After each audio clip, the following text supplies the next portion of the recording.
ગુજરાતના રાજકારણની અંદર ભારે ગરમાવો આવી ગયો છે.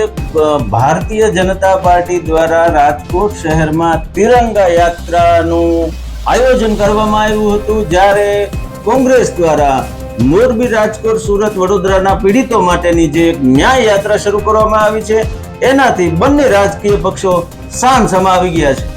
નમસ્કાર, ઇવનિંગ પોસ્ટના ડિજિટલ પેજ પર હું છું આપની સાથે ફરી એકવાર કુમાર.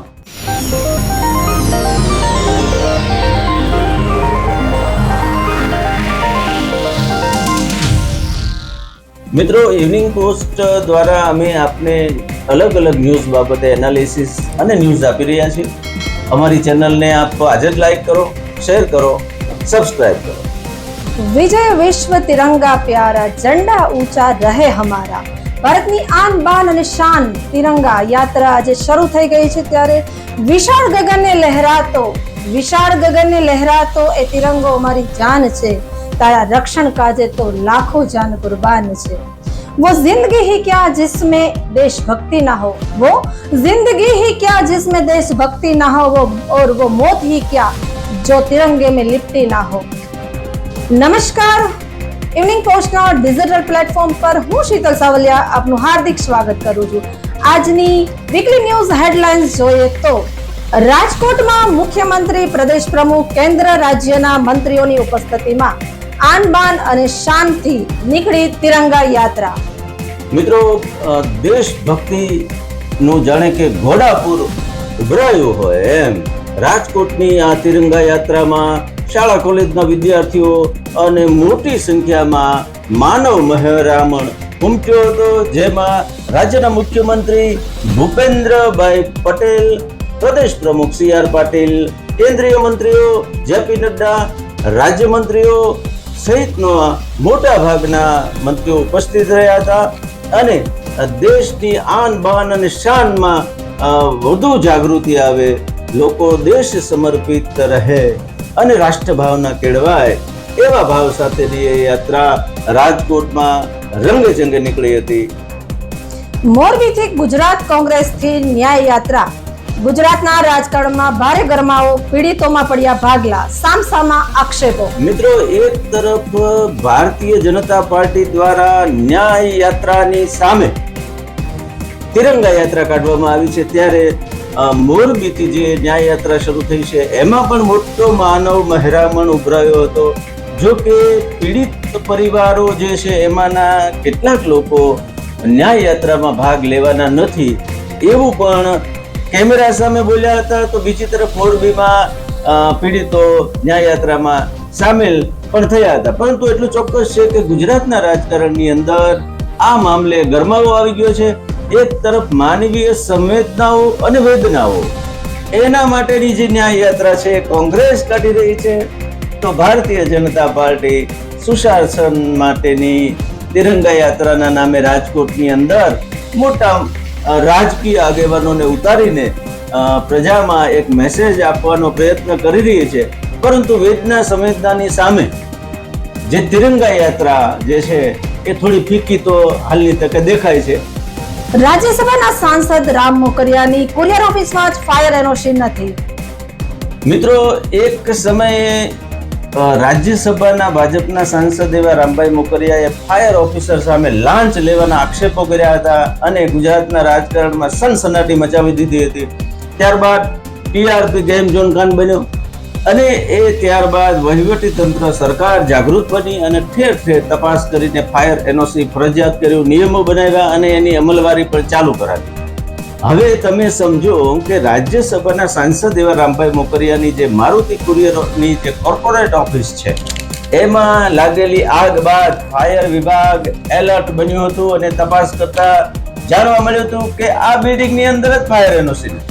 હવે મિત્રો, તમે વિચારો કે રાજકીય આગેવાન, રાજ્યસભાના સભ્ય એવા મહાશયની ઓફિસની અંદર જ ફાયર એનઓસી નથી અને આગ લાગ્યા પછી જો વિકરાળ સ્વરૂપ ધારણ કર્યું હોત તો શું સ્થિતિ થાય?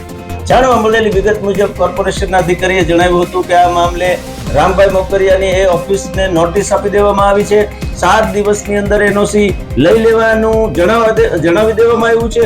જો આમ નહીં કરાય તો આગળ ઉપર રાજકારણ પણ ગરમાશે અને વહીવટી તંત્ર કેવા પગલા ભરે છે એના તરફ સૌની મીટ મંડાઈ રહી છે. લોકો એમ પણ કહી રહ્યા છે કે રાજકીય આગેવાન અને પ્રજા માટે શા માટે અલગ અલગ નિયમો છે?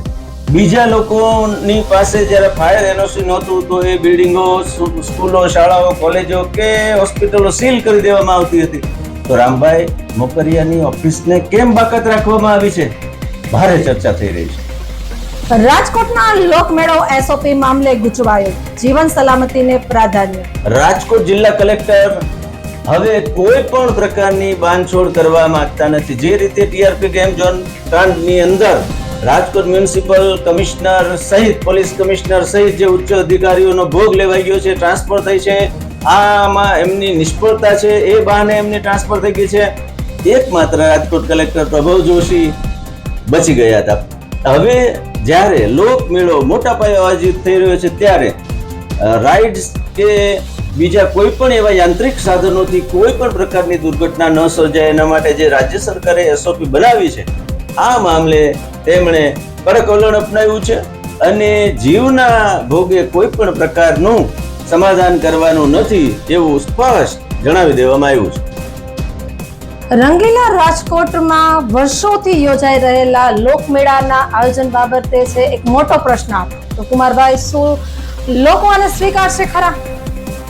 એક બાજુ જીવ મહત્વનો છે, આનંદ પ્રમોદ માટેના સાધનો હોવા જોઈએ, જીવવા માટે આ બધું જરૂરી છે, પરંતુ એના જે કાંઈ નિયમો હોય છે એ નિયમો મુજબ જ બધું હોવું જોઈએ. કોઈ પણ અકસ્માત, નાના એવા તણખામાંથી જ્યારે ટીઆરપી ગેમ ઝોનમાં 27 લોકો જીવતા ભૂંજાઈ ગયા હતા, એ બનાવ જ્યારે આપણી નજર સામે છે ત્યારે આનંદ માટે જીવનું જોખમ ક્યારેય લેવું જોઈએ નહીં, એ તો સ્પષ્ટ જ છે. રાજકોટ મહાનગરપાલિકાના લોક દરબારમાં દારૂના પ્રશ્નોની તડાપીટ. શહેરમાં ટાબરિયાથી માંડીને તમામને છૂટથી દારૂ મળતો હોવાના વિડીયો વાયરલ. રાજકોટ મહાનગરપાલિકા દ્વારા મેયરનો લોક દરબારના નામે દરેક વોર્ડની અંદર જે કાંઈ લોક પ્રશ્નો સાંભળવામાં આવી રહ્યા છે ત્યારે મેયર ઉપર મહાનગરપાલિકાની કામગીરી બાબતે તડાપીટ બોલી રહી છે. અને હવે તો એટલું બધું સ્પષ્ટ થઈ ગયું છે કે લોકો દારૂના મામલે તડાપીટ બોલાવી રહ્યા છે. વિપક્ષના આગેવાન કોર્પોરેટર એવા વશરામ સાગઠિયાએ ખુલ્લેઆમ મેયરને લોક દરબારમાં દાખલા સાથે જગ્યાનું સ્થળ બતાવીને જણાવી દીધું હતું કે આ વિસ્તારની અંદર શહેરમાં છૂટથી દારૂ વેચાય છે, એનાથી અનેક કુટુંબો વેરવિખેર થઈ ગયા છે. બીજી તરફ શહેરમાં ટાબરિયાઓ પણ દારૂ વેચી રહ્યા છે એવો વિડીયો પણ વાયરલ થયો છે. લોકો ખુલ્લેઆમ જેમ કે દારૂ મળતો હોય એમ પીને રોડ ઉપર બખેડો કરતા પણ જોવા મળ્યા છે. પોલીસ કમિશનરે આ મામલે કડક હાથે કામ લેવું જોઈએ તેવી લોકમાંગ ઉઠી રહી છે. આજે આટલું જ. ફરી મળીશું નવા વિચાર સાથે, નવી અપડેટ સાથે. ઇવનિંગ પોસ્ટ ચેનલને આજે જ લાઈક કરો, શેર કરો, સબસ્ક્રાઇબ કરો. મિત્રો, ઇવનિંગ પોસ્ટ દ્વારા અમે આપને અલગ અલગ ન્યૂઝ બાબતે એનાલિસિસ અને ન્યૂઝ આપી રહ્યા છીએ. અમારી ચેનલને આપ આજે જ લાઈક કરો, શેર કરો, સબસ્ક્રાઇબ કરો. Thank you. આભાર.